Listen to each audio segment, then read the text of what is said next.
De volta com Personalidade, conversando hoje com o Dr. Rui Palhano. Ele é psiquiatra, é dono da clínica Rui Palhano. Aliás, essa clínica existe há quantos anos, doutor? 30 anos, praticamente faremos esse ano, se Deus quiser. 30 anos, maravilha.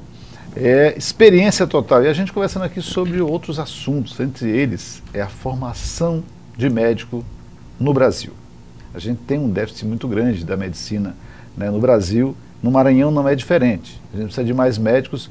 Mas, doutor, a gente precisa de médicos que realmente tenham compromisso, que na faculdade queiram, de fato, aprender e que vá fazer a sua especialização para que faça a medicina da maneira correta. Isso, né? Mesmo. Mas nem sempre é desse jeito. Não, lamentavelmente, essa questão que você está levantando aqui no seu programa é extremamente relevante e está sendo discutida no Brasil todo. É a formação médica. A preocupação, eu posso lhe garantir, porque eu faço, por exemplo, estou viajando agora para o Conselho Federal de Medicina, agora no final de semana, para participar de uma série de eventos. Sim. E fui vice-presidente aqui no Conselho Regional de Medicina por muitos anos. O senhor conhece muito bem. E conheço na palma da mão. A formação médica no Brasil está em crise absoluta. Então isso acaba conduzindo a pleiade enorme de faculdades particulares. Muitas, né? Muitas dessas têm outros interesses que não só da formação propriamente dita. Vou falar aqui quais são. A gente aqui não tem esse negócio, não. Eu acho que, inclusive, é financeira. É evidente, né? É evidente que é um mercado empolgante, proeminente. Os custos, os pagamentos em torno de uma formação médica mensal estão em torno de 10 a 12 mil reais. Exatamente. Para cada aluno. Então, você tem uma turma de 60, 70, 80 alunos. Imagina num estado como o nosso, um estado, né, que para mim o Maranhão é um estado rico, tá, gente? O Maranhão nunca foi pobre, não. Eu sempre digo, o Maranhão, se fosse um país, seria um dos países mais ricos do mundo. Aqui nós temos tudo. Nós temos água em abundância, nós temos... Tudo, florestas. Florestas, nós temos ouro, gás. Sem dúvida. Tudo. Temos tudo, você pode imaginar, tudo. Se fôssemos água, um país... hídrico e tudo. Nós temos aqui grandes empresas, EMAP, Porto Gigante. Isso, nós temos tudo para gerar riqueza. Nós ainda não chegamos lá. E eu sempre digo, isso é educação. É isso mesmo. Tá? Tudo passa pela educação. Isso mesmo. Até para você ser um gari em outros países, você tem que ter preparado para ser educado. Imagina para você ser um médico. Então, só o dinheiro, gente, não te traz para o melhor do ser humano. Eu acho que tem que ter a vontade, né? E às vezes, será que... Olha, é o seguinte, ser médico é a melhor coisa, que você não vai ser pobre nunca. Essa é o que eu ouço falar. Seja médico. Wagner, tem uma particularidade, se você me permite, que é o seguinte. Claro. O contraditório é que há uma necessidade da formação médica, pela demanda natural. O déficit é muito grande. De uma boa assistência. Agora, o que nós advogamos, e se vem discutido isso há muitos e muitos anos, é a formação deste profissional. Essa que está a grande questão, é essa a formação, é a formação do médico. Que médico é esse que está sendo formado? Sim. Se você formar médico, é necessário. Há uma demanda reprimida de assistência médica, psiquiátrica, por exemplo. Nós somos 13 mil psiquiatras para 210 milhões de habitantes. Nossa, deve faltar muito, né? Mas a nossa prova de obtenção de título é rigorosíssima.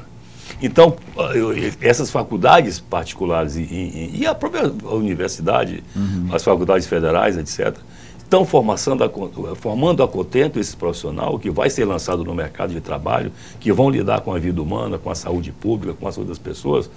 Essa que é a grande questão. Então, essa situação toda está sendo discutida amplamente, em grandes fóruns. E é importantíssima essa discussão, não tem porque dúvida. Trata de vida. Veja bem, quando uma pessoa, né, um colega meu de profissão, de publicidade ou de jornalismo, se forma, eu digo, bom, ele vai dar uma informação que não tem tanta qualidade. Certo. Né? Mas ele não vai, de maneira imediata, né, lidar com a vida de uma pessoa. Não. Até pode, né? Ele vai fazer um fake news, isso já está errado, já está fora da profissão, um mau profissional acaba fazendo. Sem dúvida. Acaba levando essa pessoa a ter problemas. Mas o médico está no dia a dia, naquele momento, ele vai estar diretamente relacionado com a vida dessa pessoa. Não tenho dúvida. Pode, né, acabar, né, levando a morte, enfim. Isso mesmo. Agora, como é que o senhor vê? Eu lembro que anos atrás vieram os médicos cubanos. Isso. Né, eu estive em alguns lugares fazendo alguns trabalhos, matérias, e me pareceu pessoas, eu tive uma experiência com uma moça aqui em Bacabeira, uma senhora, uma médica cubana, o tratamento dela com as moças, jovens, mães, era impressionante. eu fiquei encantado com o tratamento humanizado. Olha, faça isso, é desse jeito. A mãe de primeira viagem, ela estava ensinando tudo, até como amamentar, como cuidar, como pegar a criança, para você não sufocar, o seu filho tem que dormir assim, assim, assim, ensinando tudo. Aí eu perguntei para a moça, vem cá, isso é sempre assim? Ou porque eu estou aqui gravando? Ela disse, não, ela é desse jeito mesmo. E ela chega aqui às 7 da manhã, almoça, meia hora de almoço e está aqui às 7 da noite. Certo. Aí eu falei, caramba. Mas tem uma particularidade. Sim. Essa importação de médicos de Cuba para vir funcionar no Brasil teve todo um viés ideológico. Sim. E econômico. Sim. Aquele mais médico, aquilo foi uma aberração. Foi. Do ponto de vista assistencial. Eu já fazia parte... Não funcionava? Eu já fazia parte do CRM, do Conselho Regional de Medicina do Maranhão, para a condição de conselheiro titular, e víamos os absurdos praticados por esses médicos de Cuba.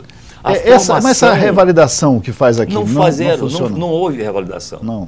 Eles, primeira coisa, obstruíram o processo de revalidação, que é uma norma ética. Sim. E técnica, porque eu vou avaliar a competência e a capacidade desse profissional de exercer a profissão dele. Sim. E não foi submetido, nenhum cubano submeteu-se a nada. Foram importados e colocados para trabalhar. Mas, por exemplo, a maioria eram clínicos gerais. Mesmo assim... Em Cuba não tem clínico geral, existem médicos de comunidade. Sim, sim. Então são médicos comunitários. Colocam-se na comunidade, referenciam uma área geopolítica ou geográfica, para eles fizerem a cobertura da assistência médica e ficam nisto. É assim que funciona a medicina cubana.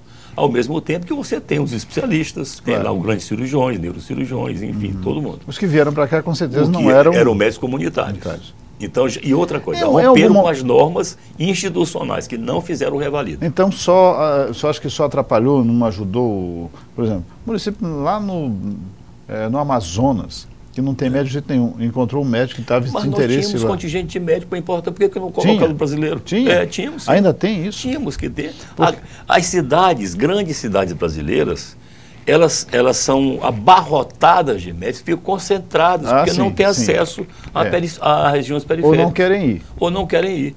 Mas se você fizesse no Brasil, que era o que nós esperávamos, sobretudo, oferecer salários dignos, competência médica, treinamento, habilitação de um governo, um sistema para esse profissional, você leva o médico brasileiro lá para a ponta. Vou defender aqui o cubano. Certo.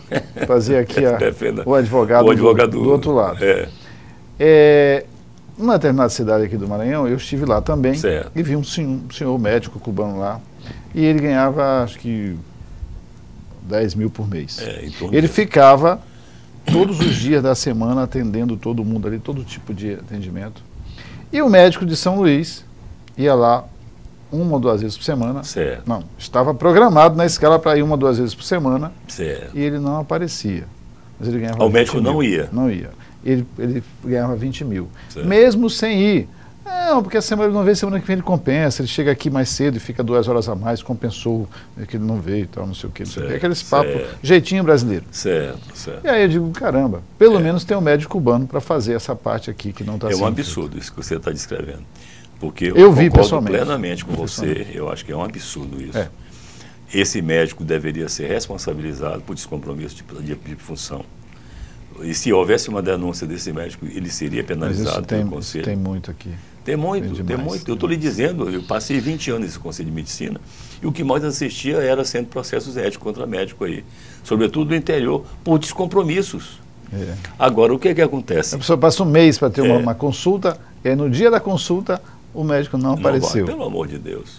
Olha, eu trabalho em 3 municípios, no setor público. Sim. Embora tenha meu hospital e minha clínica.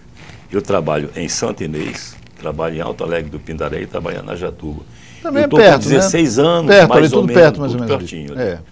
Nessa atividade profissional. Eu nunca, com os meus 45 anos de formado, nunca deixei um mês de frequentar isso.